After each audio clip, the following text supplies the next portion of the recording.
Hello! Welcome. Thanks for coming to our impromptu stream of The Awakening, which is going to be on Tuesday next week. Another reminder. You have anything you want to add, boss lady, or can we just jump right in? Yeah, what I tend to do, here's the link for the start of the stream, because, so people know that. And then this stream is brought to you by Babbel. Again, Babbel is the learning, site, and you can get 60% off with our link, which will expire in a couple of hours here, so get it now while you can, and, hopefully Babbel will sponsor us again soon. Well, hopefully you can use this opportunity to brush up on that language or learn a new language, right? You're not going to do it because it helps us. You're going to do it because it helps you. Or you're not going to do it at all. Let's be honest. Anyway, when we last left our heroes, we had entered the Rainbow City of Irdis Olem. And after a brief cultural tour, we have approached the Great Bridge, and there is a man in a pair of half-rimmed glasses with a book and a metal binding in a kaleidoscope robe with crazy Einstein hair and a very well-trimmed salt and pepper beard, probably mid-40s or so. And he is anxiously awaiting our adventurers, our heroes, to lead them into the heart of the city for a meeting with the Council of Three. I never leveled up. Yeah, you did. Not the 500 XP you said I had. Yeah, you did. You used it for your spell. And then a pet. Oh shit, I did. Well, my spell and then 100 in strength. Okay, never mind, I'm good. Whew, sorry. Yeah, the only one who hasn't is the kid, who is MIA. Yep. So, here we go.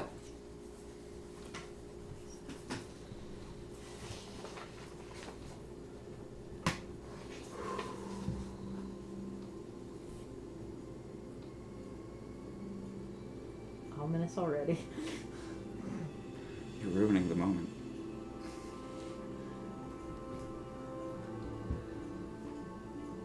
I was just a boy when they came to the Rainbow City, the new heroes.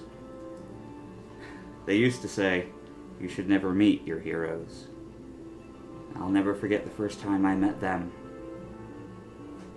I'll never forget how much they changed our lives. I don't even think they know.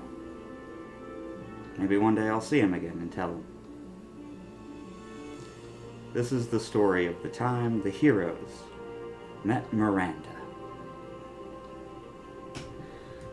As you approach the Great Bridge, leading to the seat of vigilance high above the Rainbow City, the man in the kaleidoscope robe takes several steps forward, and the guard approaches him and they have a brief conversation as the old man turns to the group at large. What do you need, dice? Note cards? Are you taking notes? Hooray. They're all in use. They are all in use. I write a lot, sorry. Never mind. Let's keep going. The man lowers his book, which you can see now is attached to a strap that he wears around his shoulder. So the book hangs loosely at his hip. The old man turns to the group. Sorry, I'm looking for my next song. Where did it go? I lose everything. Hang on. See, this is why impromptu sessions aren't good. I'm not ready. Here we go. The old man turns to the group at large and he begins to fill you in. You guys are going to meet the council. They're all women. And each of them holds a seat of a house. The house of family. the House of City, and the House of Nation. Each house is in charge of certain aspects of life in the Rainbow City, with the seat of house, the House of Family, being, quote, the most important. They control the rules of the family, how the households operate, what benefits those households get, because they recognize family is the core of their society. And then the City of Nation handles the city, or the seat of city handles everything in the city, from crime to trade, everything else. The City of Nation handles all the other diplomatic stuff between the Nation of Wind and the Earthbound. Okay, so they're like the Secretary of State, if you will. But they're all equally important when it comes to ruling the city. And they work on a simple democracy, majority rules.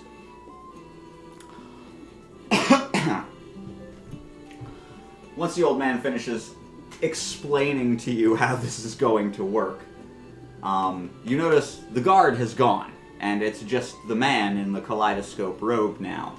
And he's standing there patiently waiting for the old man to finish, and he nods in a familiar way to the old man when he turns and looks back. And he takes a meek step forward. Good morning, everyone. My name is Von Neal, and I will be escorting you to the seat of vigilance, where you will meet with our council, and they will formally recognize you as heroes, after which we will be having a banquet, and then I have offered my home for you to spend the night before we visit the Temple of Fire. I hope this is satisfactory for you, and my accommodations are pleasing. But if you would be so kind. And without waiting, he turns and takes one step and keeps his back to you and waits. And the old man steps up behind him and stands and waits in a straight line. Now keep in mind, the Great Bridge, like I described last time, has those big glass pillars, traffic moving one way, traffic coming another way, on either side of the bridge.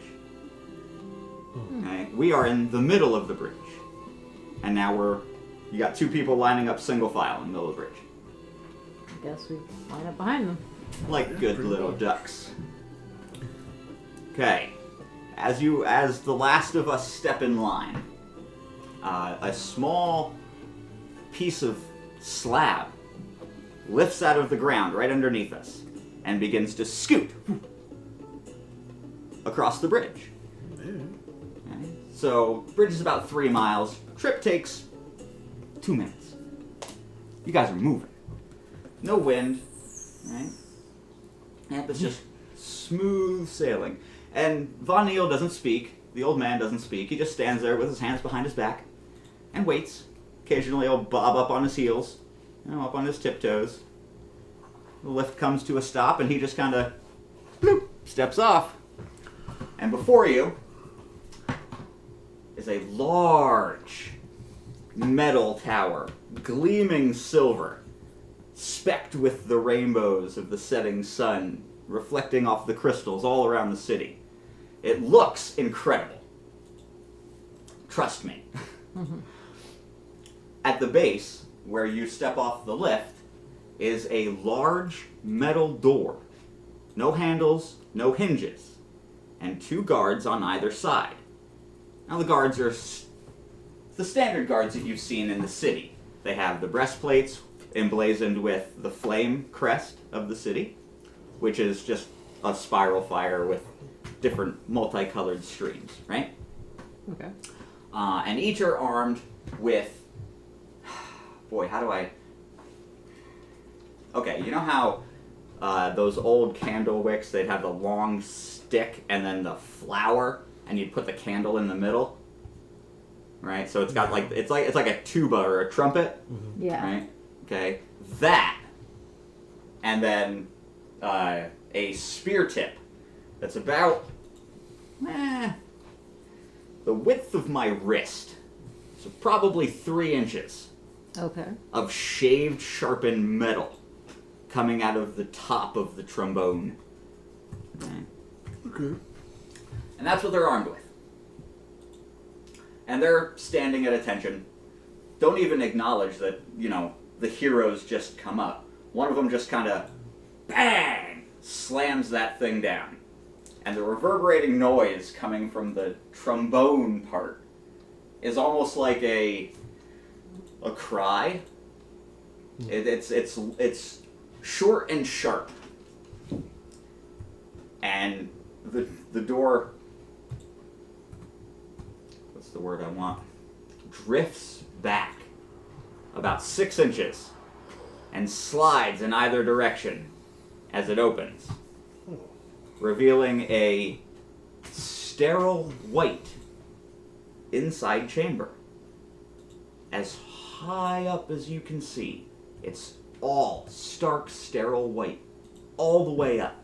No windows, just white paneling all the way up. And in the center is a small disc, large enough for the five of you, 1, 2, 5 of you, to stand in comfortably.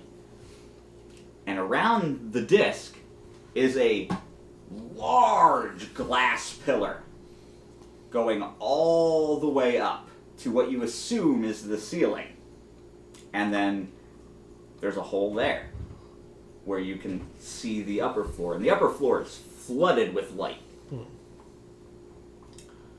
And Von Eyl is standing by the platform with his hand out, motioning for everybody to step onto the platform. And as you all do, it lifts, but not like the stone slab. There's no magic. No magic. Oh. Really? And the lift makes a noise, kind of like a low hum, as it ascends very slowly up the pillar. Von Eyl turns to the group, and he says in his short, meek voice,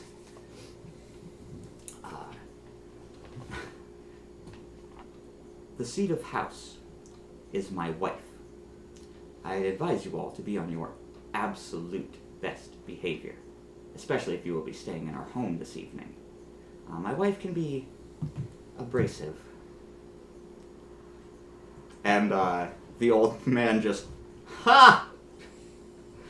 scrubs his nose, shifts his cloak a little bit. The lift reaches the top.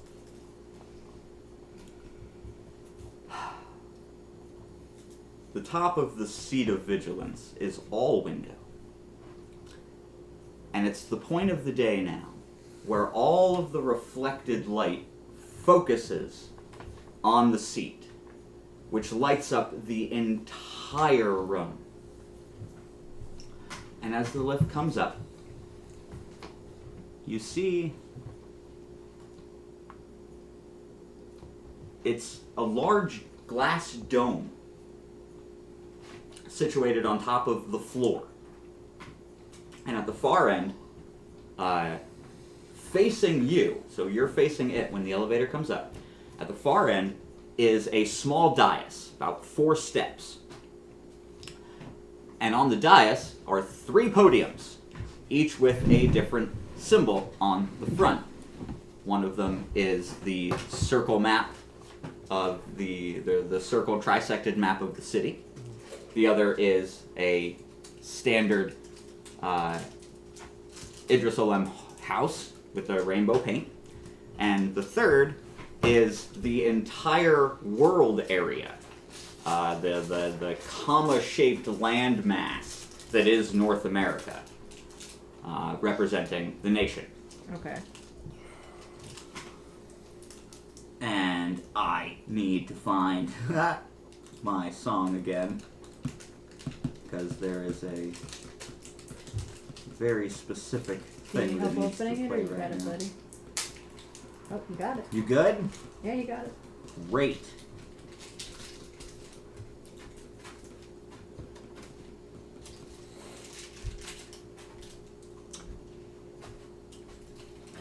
I download it?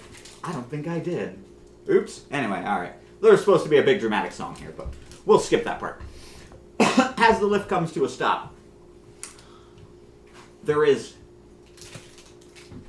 guards, the color guard, on either side, with their big old trumpets, and they blare your arrival, and it echoes through the chamber. And just that one solid note produces this harmonious ringing sound, kind of like a doorbell and a grandfather clock, okay, that heralds your arrival. As the lift locks into place with a click, there is a large painted carpet, just lines, signifying it leads up to the dais and around the podiums, signifying, that's where you're supposed to walk. Okay. And Vanille begins to stride down the platform, or down the little walkway, and he introduces you as the heroes chosen by the tournament. And the old man just kind of waves and steps over by Vanille, which leaves the three of you standing however it is you're standing, facing the council. Now, they're all women, with the council of the seat of house being in the center. And Vanille's wife shows her age just a little more than he does. Her hair has bits of silver streaking through it. So she looks to be a couple years older than he is. But she carries herself much differently. Shoulders back, chest forward, very, very proud standing behind her podium, with a very stern expression on her face, almost chiding. And then the women on either side of her. The woman in charge of the city, demure, very well dressed, matching color pattern, very important. She is considered a noble or a high house, so she can pick colors to wear instead of wearing the mismatched colors that everyone else wears. She gets to pick her color scheme. It's very important. Okay. So she's kind of a big deal, and she definitely has the air about her. Very haughty, nose in the air, right? The leader of the nation, the seat of nations, or the seat of nation, bookish, very, very, very well kempt, very put together. Not really paying attention to anything that's going on. She seems to be staring at the carpet, air quotes, right in front of where the three of you are, where the old man stepped from. So she's kind of got the 1,000-yard, I'm not here stare. Okay. And as the old man settles into his place next to Vanille and he finishes his introduction of you, the seat of house steps to her podium proper. And she appears to be 3 or 4 inches shorter than her husband. And her voice definitely matches her stern demeanor. This council does not recognize you as heroes. And there's a low murmur from the other two. The starry-eyed, bookish woman is now paying full attention to the goings-on. And the Karen of the group, the nose in the air noble, she just nods in approval.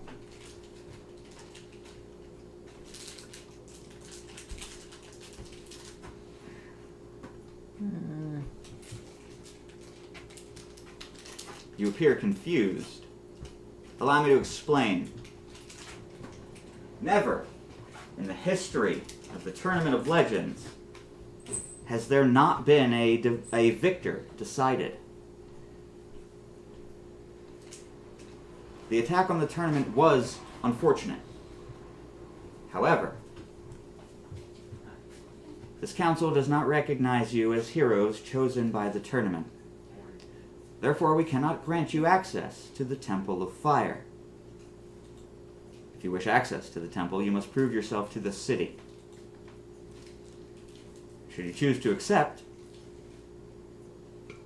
I will tell you the rest of what we have in store. Should you decline, we will be planning to hold another tournament next year, in which we will find proper heroes. And at that last, Vanille winces visibly at proper heroes.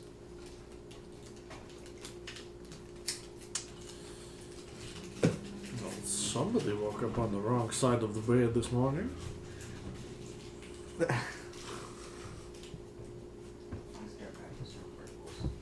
Oh boy. I mean, is that really? Yeah. You said it in voice. Yeah. Alright. It's just kind of got like just hands on hips, just. It's like, look, you gonna be a bitch. I'm gonna give you some sass.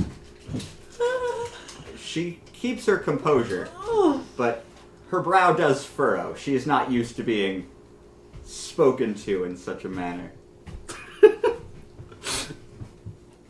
Sir, it would surprise you to learn that my bed only has one side that I can wake up out of. So the wrong side, permanently. It would I also understand the comfortable beds. It would also surprise you to know that we have been watching you since you entered the city. No, not really. What are you after, dude? Get a drink.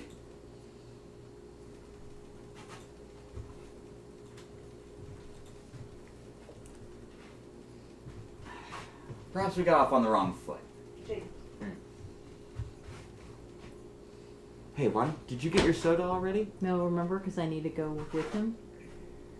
Right, let me finish this and then we'll take a break. All right. You'll get your soda, okay? Alright.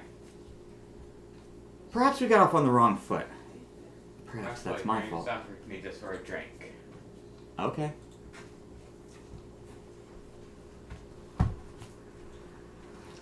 I believe the question I should have asked is, do you want the title hero from this council? It's just gonna kind of point to the old man. So, well, considering we were already given it from him, maybe fuck it. She glances over at him, and the old... Just throwing him under the bus. Well, I mean, yeah. He just kind of shrinks into his shoulders. It's like, ah, fuck. I'm gonna be like raising my eyebrow because I already know in character looking at them is like my eyes are like, you can take them. She glances over at the old man and her husband. Nope. Oh, that was my Bluetooth speaker turning off. She glances over at her husband and the old man, and her eyes narrow in that you're definitely in trouble when we get home kind of way. Wait, they're married? Oh. How many times have I referred to them as husband and wife? Oh. Ooh. Well, the one with the book, husband and wife, not old man. Oh, okay. Yeah, no, the old man, no. Von Neal mentioned that his wife was the seat of house. Shit, now I've completely lost it.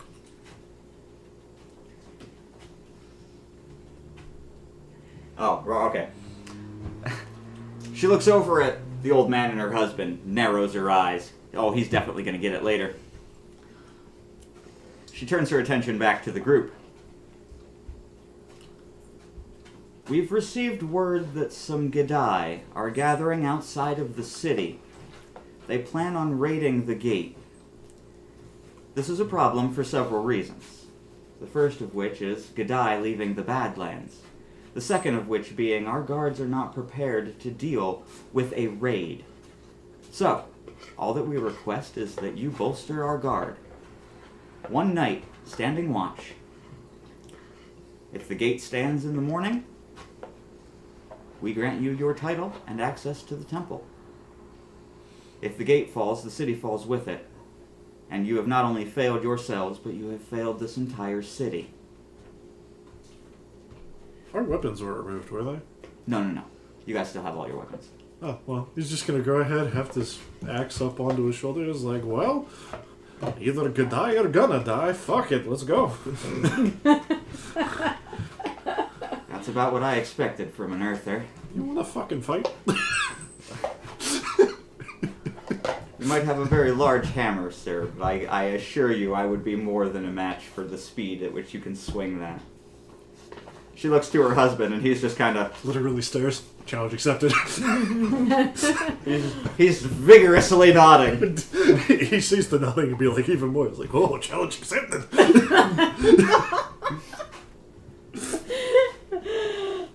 The old man takes a step forward. Vila, if you're going to throw these noobs under the bus, at least let me go with them. And this is not the chamber for a breach in protocol. And with every word, he takes a little step backwards and shrinks a little lower. Pretty sure I've already done that, but okay. But he's not giving ground, because as soon as she's done chiding him, I'm going with them. And she goes, fine. Take my husband with you. All those in favor? And the two beside her, unanimously, aye, in sing-song voices. Yeah, pretty much. He is beautiful. Oh, he is gorgeous. Look at him. Yeah. What? That's the character. Looks kind of like a... He looks like a good guy. He looks like a beefier version of Kurt Russell if he was in Tim Allen's The Santa Claus. Is that supposed to be your character? Yeah. I was just getting bored looking for just a facial reference. He looks great. You should totally share that to the Discord with me. So I'll have to send you that, and I'll send you that. Well, actually, I've saved both of them, so I can send them out. Yeah. That way also I can send it to our thumbnail artist and be like, hey. Oh. If these characters last a while. Credit is Pinterest. They will. I have a unique way of handling death in this game. So don't think that if your character dies, all of the experience that you gained and everything was useless, because it's not. I have a unique way of handling death. We'll get there. You're good. Yeah, we'll get there. As soon as she's done speaking, she places one finger on her podium, and then there's a sizzle and a bang.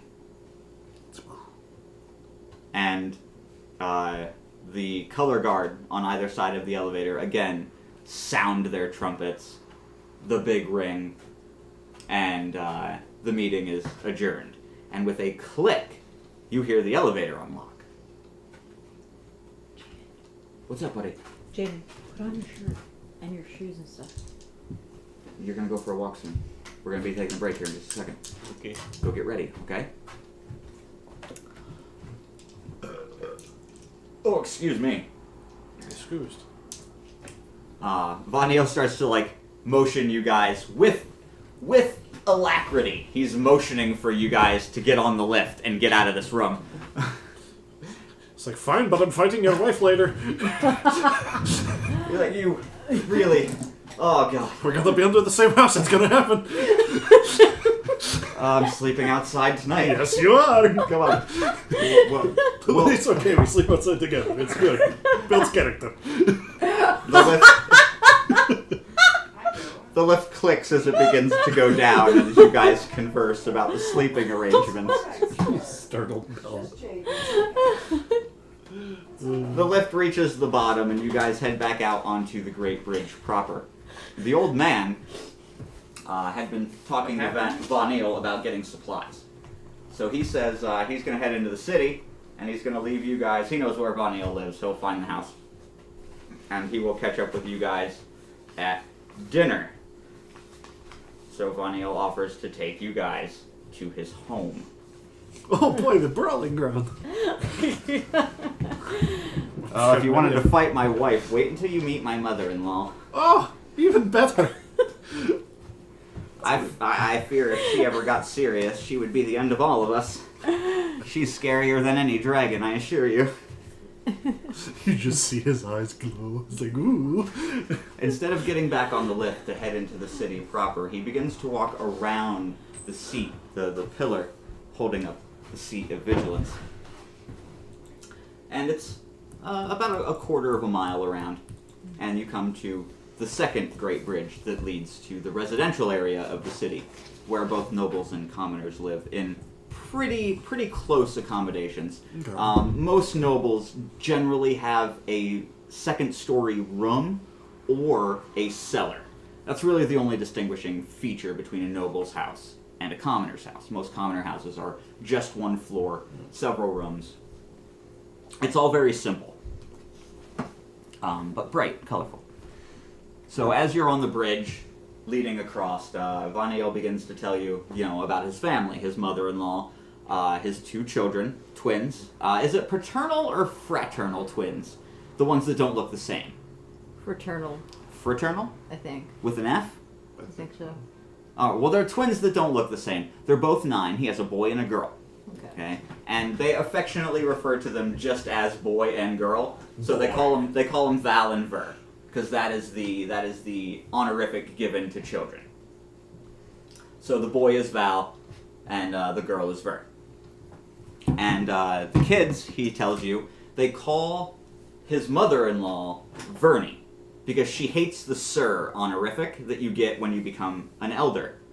So she just sticks with Vernie, because it's kind of like Grammy, right?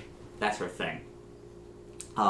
He also tells you that he's going to be given a list of things that he has to do when they get back to his house. And he will be gone for several hours because his mother-in-law has this habit of going out into the market, finding something she wants, and since there's no money and she's old, she gets to offer other people's services for things. So she constantly offers his time in exchange for things that she wants from the market. So every time he gets home from work, she has a list of things for him to go and do in exchange for the stuff that she bought that day. And generally this list takes him between 2 to 3 hours, but he will be back before dinner. So that's going to leave you guys alone in the house with the mother-in-law and the kids, who she affectionately refers to as the babies. Asterix, they hate this. And he tells you this. The kids hate it. But for whatever reason, nobody disobeys Vernie. Everybody does exactly what she says. Nobody disobeys Val. because they all love her, right? Yeah. It's just that kind of thing, right? She is the matriarch of the house, and what she says goes. And even his wife, as abrasive as she is, caves to Vernie. Damn. Everyone listens to Vernie. That's impressive. That is impressive. Vernie with a steel chair. Don't tempt her. Just wait. It's gonna get good. Oh. As you guys arrive into the residential district, you notice that all the houses are kind of the same. The only difference being the kaleidoscope paint job is very unique for each house. Okay, and Vaniel explains to you, yes, they have a meaning. No one really cares what it is because the households work on an as-need basis. Nobody owns a house in the city. People use the houses as they need them. If they move out of the city and into the country and there's a vacant house and you want to move in, you move your stuff in. Okay? Homelessness is not a problem. If somebody needs a home, they just build another one. It's not really a big deal. Because magic, right? You have infinite resources, for the most part. But as you move through the city, you come to Vaniel's house, and it's a respectable single-story house. He's not wealthy, but there is certain perks to your wife being on the council. Yeah. And it's an ostracized democracy. Everybody serves. Yeah. Okay, but at this point, it's just his wife was voted in to serve. If she drops the ball in any way, then she's voted out. And that's how that works. And then a replacement is picked in anytime there's an election needed. The community votes, they pick who is on what seat, and that's the end of it. and everybody serves above the age of adulthood. Kind of like ancient Rome. Or Greece. I think it was Rome. Had the ostracized democracy. I think I so. think it was right. Not important. What is important is as you walk into the house, you hear two children squealing for all they are worth as they come charging through the home. The boy, several feet off of the ground, with jets of fire coming from his heels as he scoots across the ground, running to his father. And the girl, very quietly, walking calmly, all the squealing you heard, just the boy. The girl very calmly, very quietly walking up. Oh, hi Dad, hi Dad. The kid's like, Dad! Hits him full force. Wham! And of course, you know, Vanille is expecting this and wraps his arms around the kid and swings him around and I almost punched you in the face, sorry dude. And sets him firmly on the ground. And he says, Val, how many times have I told you not to fly in the house? Sorry. Where's your grandmother? Well, she's at the market still. Oh, thank God. Ah. Let's get dinner started and surprise her. Okay. And he lifts off the ground again, and Vanio just places his hand on his head and shoves him back down. No flying in the house, please. Sorry. I hate walking. It's boring. The little girl's, of course, already in the kitchen gathering up things to eat. And within several minutes, sweet smells, savory smells, spicy smells, all coming out of the kitchen as the three of them excitedly work in the kitchen. You guys are doing whatever you guys want to do during this time. We're going to count it as a rest. Okay. Anybody have a total of 5 or more? You can make spells now. We're going to take... How long do you think the walk is going to take? Like 10 minutes? I was just going to drive because it was going to be a lot faster. How long do you think it's going to take? Maybe 5-10 minutes. All right, we're going to take a minimum 5-minute, maximum 15-minute break. We'll be right back.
And we're back. That was a productive break. We're all snacked up and drinked, provided with drinks. I would say hydrated, but, it's not with the actual No. hydration. It's with the stuff that dehydrates. Yeah, we're definitely not hydrating, but we have liquid. We're dehydrating. Yeah. Yeah. Mm-hmm. Okay, so you guys are chilling in Von Neal's house. He's fixing dinner. Anything you guys want to discuss? The old man is gone. He's out in the city gathering supplies for tonight. So he says. I wanted to go with the old man. What the heck? We Why? have things we need to talk about. All right, you wanted to go with the old man? Yes. All right, we'll rewind a bit. At the entrance to Von Neal's home, the old man and you decide to go into the city. Of course, the old man knows exactly why you want to come with him. Well, we already discussed this, that he wanted to talk to me in private anyway. Right, but So there you go. nobody else knows that. That's meta. How dare No, you said that the old man was I did. you? How dare you in game. Facebook this In game? game. I did. Well, I said that he would talk to you later. He would talk to you. Not the other way around. Oh. Alright, so since you already know your course of action, you're chilling out waiting for dinner. Good. Okay, you and the air girl, who I will have the DM hat on. So she is tinkering. Sorry, I'm opening my yogurt. Brush your teeth, kids.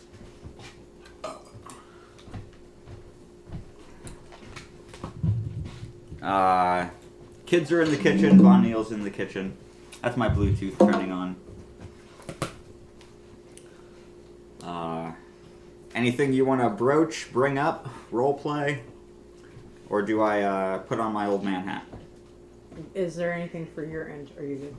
No, he's just gonna wait for dinner. If something Alright. happens, he'll interact. But otherwise, he's just gonna chill. Oh, Grandma's coming home soon. Don't worry. Oh, good. Fist fight. I'm gonna miss that. Oh well. All right, so you want to have a conversation with the old man, eh? Yes, I do. Yes, I do. All right. After we're clear away from everything. Well, you guys are approaching the bridge that leads back to the seat, because you have to go across the Great Bridge to get back into the city proper. Okay. So, any particular reason you decided to tag along? You seem to be, knowing things. You seem to be hiding things. I guess that makes us even. So what gave it away? You mean aside from the fact that I could feel it? Your hair. Can you feel that, Mr. Crab? That it's dark? I'm not the one with dark hair. No, you're not the only dark hair, but you are definitely the only jet black hair, and I've only ever seen one other person with hair like that. It's not hard to put two and two together. Especially because I can feel the magic you wield. And you're not being honest. Well, neither are you. And how do you know that? Many tells. Well, a lie of barrier- omission is still a lie, I suppose, so you're right. I am lying. The barrier being the first big one. I've been around a long time. I'm really good with magic. You begin following the crowd.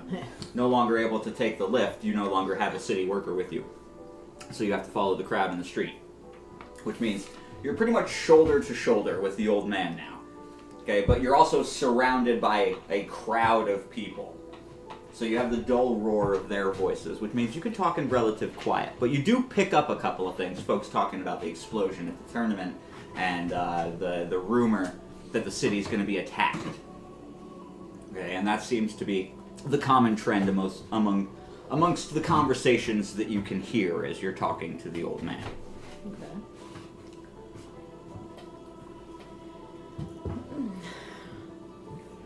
So why keep it hidden for so long? Keep what hidden? What you are. Child, you have no idea what I am, or what I'm capable of. Not yet, but you will. You're on the right track.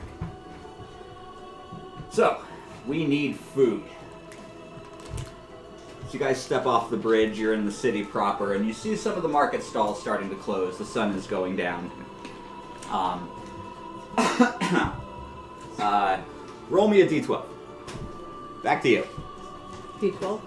You hear the wooden door sliding on the concrete. And an old woman shouts from the doorway, "Neil! Neil!" And then you hear the resigned, "What?" come from the kitchen. Gee, I wonder where I've heard this story play out before. The way the house is designed, the sitting room that you're waiting in is just off of the kitchen. So you can see into the kitchen. You can see the kids running back and forth. You can see Von Neil doing his thing. Yeah. And the entryway is connected to the sitting room. So whoever comes in has to walk through the sitting room to get into the kitchen. So into view comes this leathery, bent old woman. Clearly well into her 90s. But you get the odds feeling that the cane she's using is just for show. Because she is moving at a very good clip for someone who is hunched over, holding her cane and a bag full of groceries. She is moving very well. She rounds the corner into the kitchen, and one of the children come up and grab the bag. "Hi, Bernie. My babies!" And they come running up, and they each arm into a hug, and the looks over her shoulder into the living room at you are, "Please help us."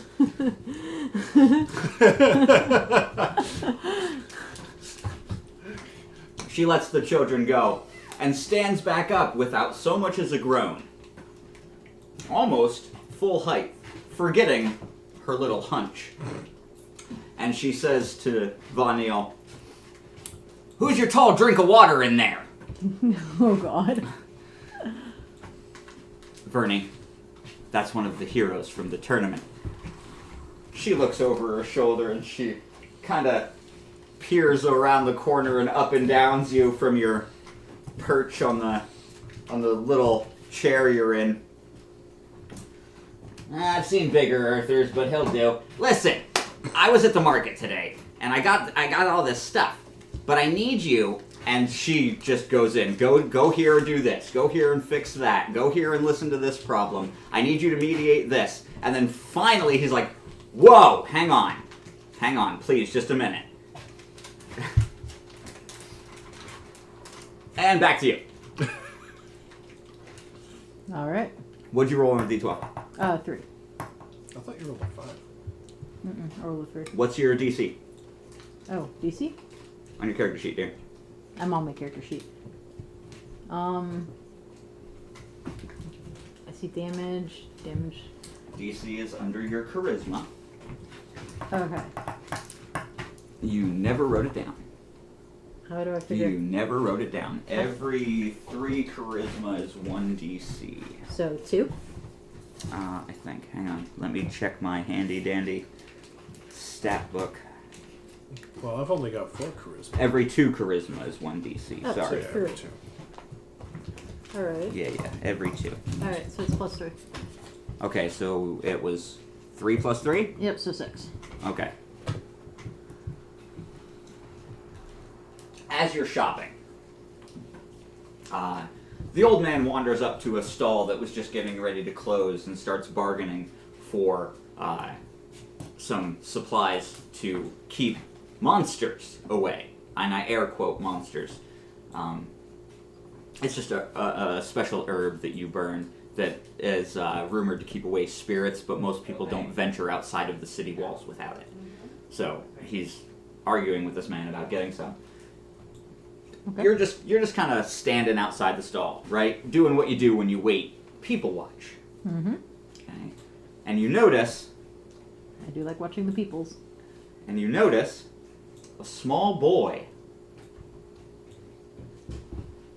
with ash gray hair dart in between two folk Oh, this little asshole. and disappear into an alleyway. Is it him again? How many children do you know with ash gray hair? The old man's still arguing with the shopkeep.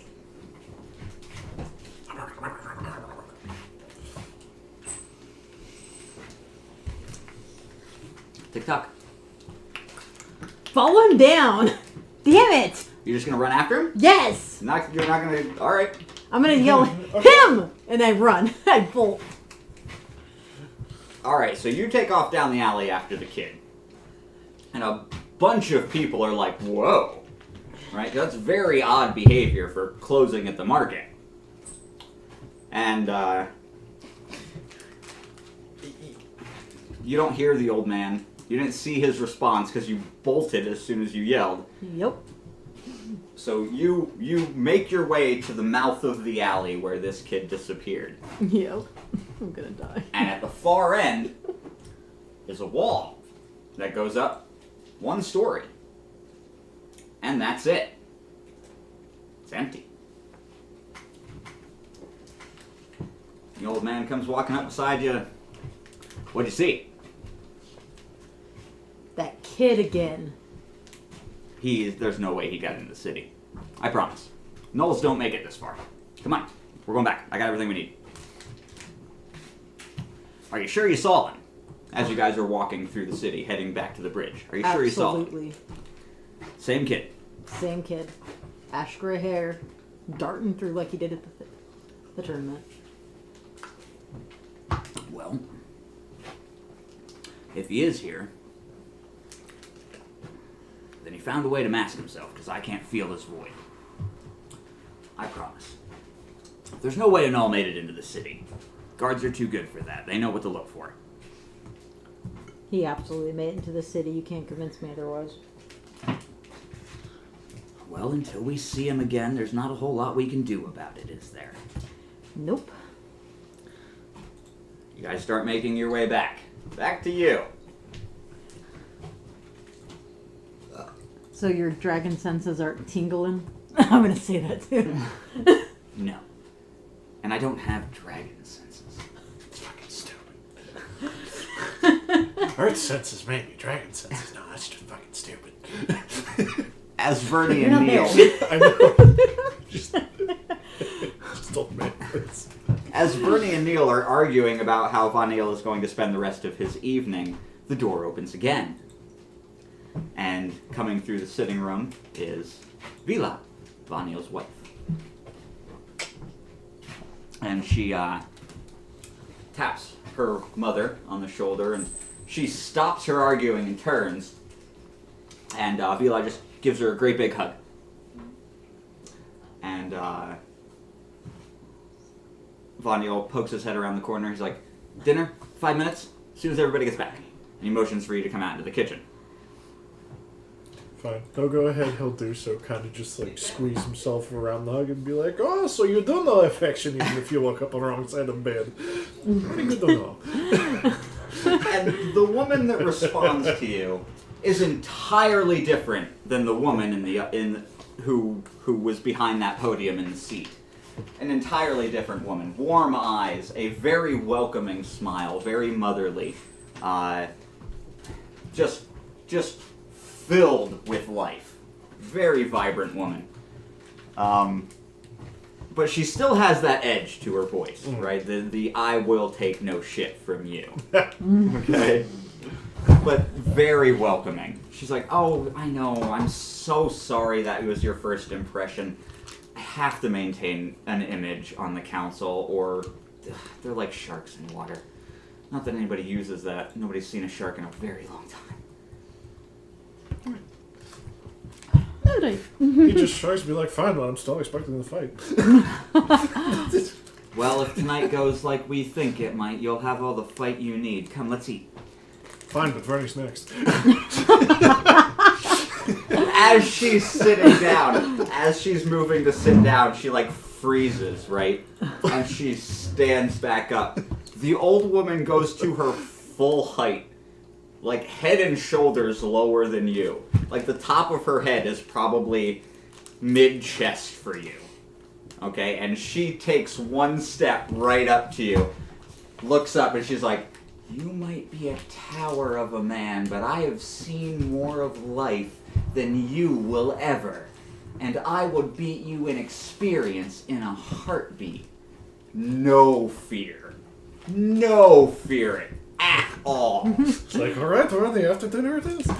She's like, "You're on." 2 sharp stabs in the chest. "You're on." But it was like, oh, God. Vernie, you can't fight the heroes. But if the hero picks the fight, it's allowed. Vila's like, no, he's not a hero yet. He's not a hero yet. That too. And the door opens, and the old man, and I forget what you're Sylphane. So, everyone calls me Sylph. Sylph. Alright, so my question to you is, before we get there, so he didn't say anything about me bringing up the whole dragon thing. No, he brushed that off. Okay. No acknowledgement whatsoever. I know. Okay. So you guys get back, you have a very pleasant dinner. Okay, the kids are kids, of course, asking you guys a million questions. Like, you know, what you did, or well, especially the boy. Especially you. Yeah, I figured. He is attached to Reiner's leg, being like, "Dude, you have to tell me, how did you work out? What was your exercise routine? What did you eat? How often do you sleep?"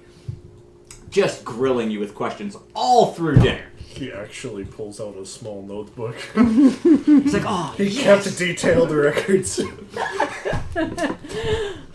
So let's see. Pebbles for breakfast, boulders for lunch, mountains for dinner.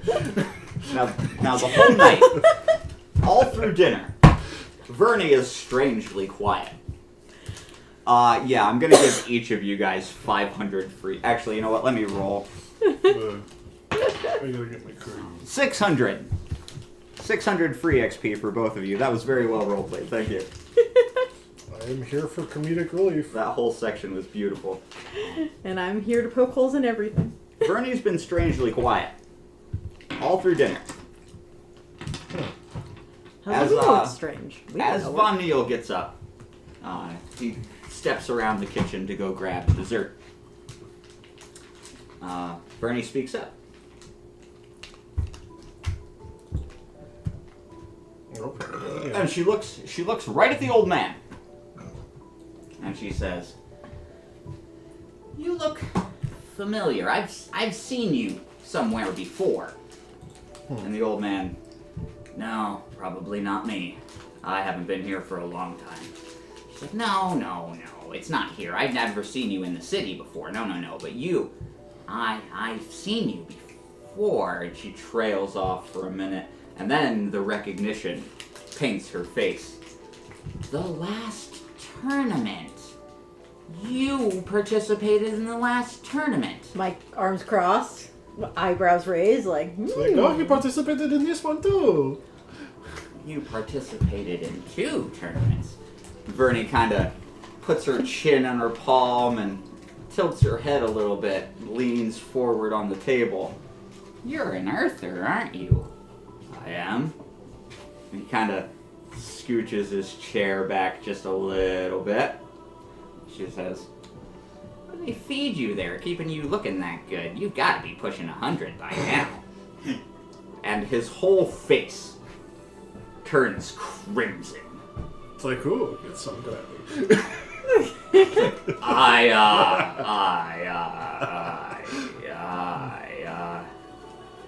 yes. Just eating. You a yes? Lots of protein. It just gives like a little thumbs up. Clearly dodging the question. No. I'm gonna get it out of you yet. This whole No, this is I'm what my gonna get character a lot of things this out of is what this. my character's been doing this whole time.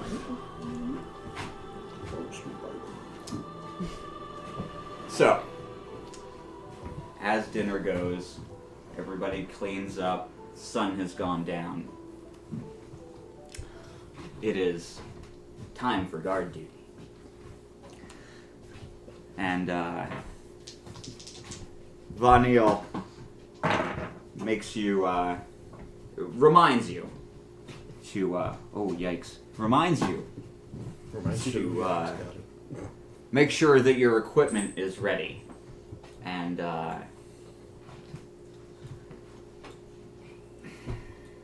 boy, how do I broach that subject? Because I didn't plan for this bit yet. Okay. That seems to be a trend for today, right? He starts to fill you in about the Gadai. They are the less than friendly inhabitants of the Badlands, the Barrens, the Wastes. Yes, what? No, I'm listening. Oh. Sorry, you were doing the finger thing like you had a question. No questions. Most journeys into the Badlands end with either the person never being heard from again, or if they do return, they are babbling about shadow men and bushes mimicking speech and impossible shapes off in the distance. Terrifying shadow monsters creeping through the trees of the forests, separating the Badlands from the farmlands. So, no one really knows what the Gadai look like. The most descriptors that we get are shadow men. And those are from half-insane, fear-addled minds. No, I mean, technically saying one. So, the best defense against the Gadai is light. For whatever reason, they stick to shadows. They don't come out during the day or during the Badlands. They don't come out during the day in the Badlands. I can talk.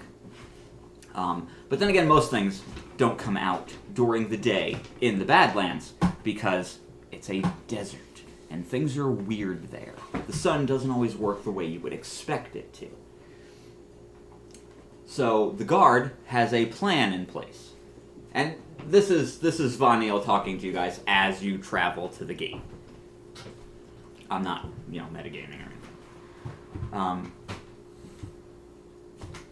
The guards have a plan. They're going to create spotlights using bonfires to shine the light down onto the plains surrounding the city and possibly across the plains to the tree line.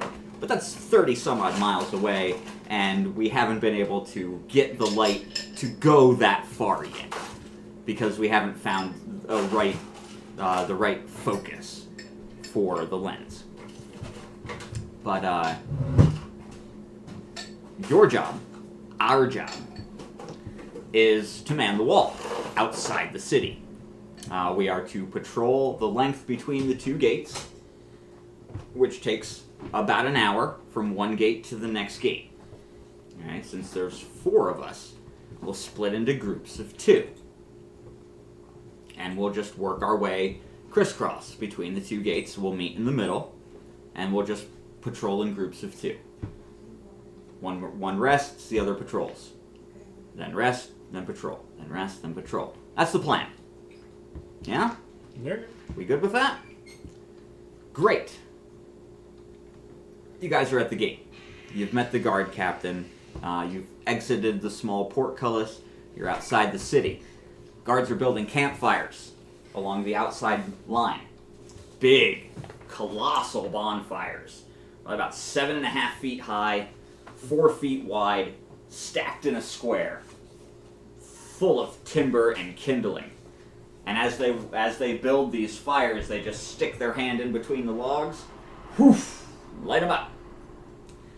And it gives you a nice big ring of light. Probably 40, 50 feet Okay. nice big radius to see. So you got your whole patrolling area to watch. Okay. Now, I did my little DM roll and yikes. Yeah, I heard that. Both of you, roll me a d12. Oh, shit. So, What do we add? Your DC. 10. 8 with the DC added.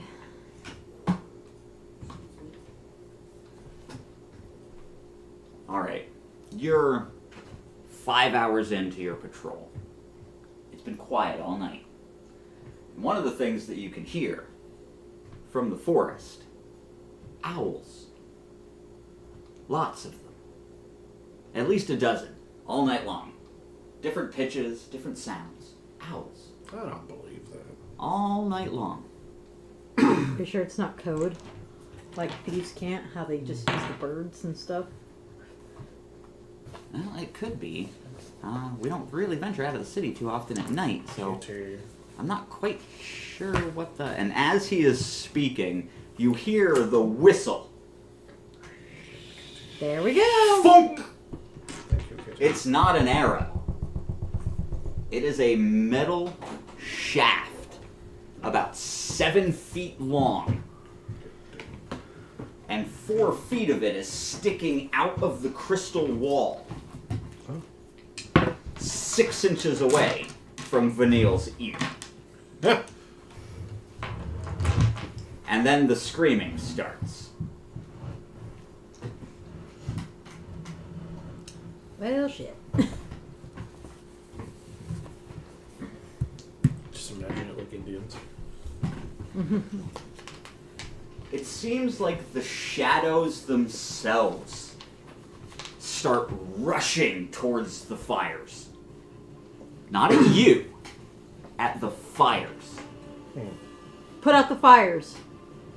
Why? And as the roar of this shadow wave grows louder, you hear more whistling.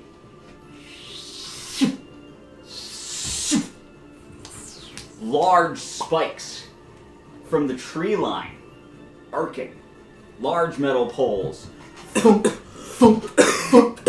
One of them smashes into the campfire. Bam!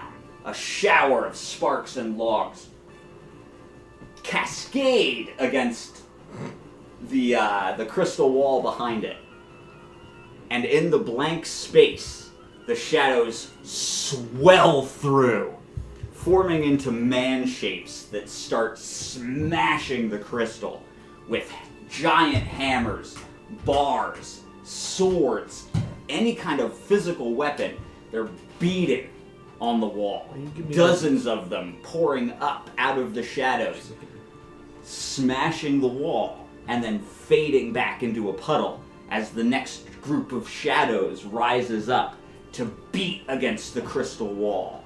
And they're getting progress. 6 inches, 8 inches at a time. With each wave, a huge chunk of the crystal comes peeling off. Vanille stands up and whips his book around and holds up a hand. And from his hand comes a fireball about the size of his head. Bang! And away it whistles. A huge explosion. And the shadows melt away from it. It's like, we have to keep them from the wall! And he charges in, throwing fire, keeping the shadows from the wall. Roll me initiative. Question. Answer. Would my healing guard work on inanimate objects as well, like healing the crystal? Only physical objects. So, like, the crystals I wouldn't be able to heal. No, only people. All right. Only living things. Alright, initiative, how... D20. A D20, and then Low when roll. you... Nothing. Nothing with Nope. Okay. A little bit. it? 20? Jesus. You've got to be kidding me now! I roll high? Yeah, right. How's it go? Jesus! I got 11. Oh. Oh no. You stole all my cards. Go into the Zelda book. I had one... There was one card in there, and I took one. Did I really use that entire stack? Yeah, I took one today. That was all. Apparently, he likes taking notes from my campaign. And his own, like those are all his for his campaign. All right, so Ben, you got 11. I got a 20. Usually I low roll it with this one on your game because this one is strictly for Ben's and I roll them both at the same time, but I forgot. It would have been a 10 by now. But yeah, but that's not beside the point. I messed up. Okay. Now here's how this works. There's 2 targets in this fight, but there are 6 things for you to kill. Okay, no cards. You're gonna probably need almost all of those. No card? Occasionally, when there is more than 5 enemies of the same type in combat, I'll group them up. Okay, all 5 of these enemies share the same initiative, and they all share the same luck roll. Okay, the damage that I roll is divided by the number of targets still left alive, and then that's taken by what I roll on my who am I targeting die. Time. Okay, what? Time. Time. It's already 3:50. Oh yeah, I guess. Yeah. Sorry. Do we need to resume this for Tuesday? Okay, yeah, I guess so. Next week, Tuesday. the Battle at the Wall on Tuesday. Same time, same channel, different day, only for 1 week. But we will be back on Tuesday for the conclusion of Chapter 1. But before we go, Again, 6 days, but before we end, why 6 to 8 instead of 7? because today's Wednesday. we are sponsored by Babbel. The link is in the chats. Again, it lasts for a couple more hours. You can get 60% off on learning a new language. They have multiple languages to choose from. And they also offer you a free trial for the first 3 lessons for free. So check it out. Sign up for the link if you'd like. And we will be back on Tuesday with more Awakening. Bye!